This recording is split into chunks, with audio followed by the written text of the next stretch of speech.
Et en ligne avec nous, Marc Valette, chef du service de réanimation au CHU de Pointe-à-Pitre en Guadeloupe. Marc Valette, comment, selon vous, expliquer ce regain de tension dans l'île?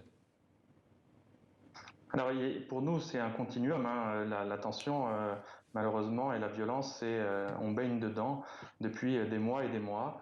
Et donc, un nouveau pas a été franchi c'est hier avec cette violence faite envers les membres de la direction. Il faut savoir que dès le mois de septembre, hein, on a un interne qui avait été passé à tabac dans l'enceinte du CHU, que depuis, on a eu des blocages de l'accès à l'hôpital, on a eu des blocages d'accès, de livraison des produits de première nécessité, y compris des repas pour les soignants, et que là vient se concrétiser des menaces qui avaient été proférées depuis des semaines et des semaines. Donc pour nous, on est révoltés et scandalisés. On ne peut pas dire qu'on soit surpris, puisque ce climat de violence, c'est celui dans lequel on baigne depuis malheureusement plusieurs semaines. Mais Marc Valette, qu'on comprenne bien pourquoi les manifestants s'attaquent à des membres des hôpitaux. C'est ça qu'on a envie de comprendre. Eh ben, je vous renvoie la question. Moi, on ne peut pas aujourd'hui comprendre comment une société peut cautionner que on prenne en otage des personnels soignants, on bloque un hôpital.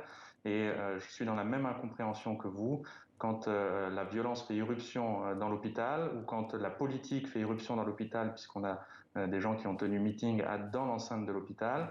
On est complètement en dehors de notre mission. Notre mission à nous, les médecins et les soignants, c'est de prendre en charge les malades. C'est tout ce qu'on demande. On demande de la sérénité pour prendre en charge les malades. Et aujourd'hui, c'est invité dans l'enceinte du CHU un débat politique et maintenant un combat et une violence que nous dénonçons très fortement. Marc Valette, comment vous avez réagi aux propos d'Emmanuel Macron? La, pour ce qui est de notre territoire, on n'a pas besoin à l'heure actuelle de polémiques supplémentaires. Donc je laisserai les politiques réagir aux politiques. Moi, je ne suis pas dans la polémique. Moi, je demande la sérénité pour nous, soignants, de pouvoir prendre en charge nos patients. En tout cas, on se serait passé de toute polémique ou joute verbale supplémentaire dans la situation. Et justement, pour terminer, les autorités ont décrété l'état d'urgence. C'est une bonne solution? Vous êtes en difficulté actuellement sur le terrain?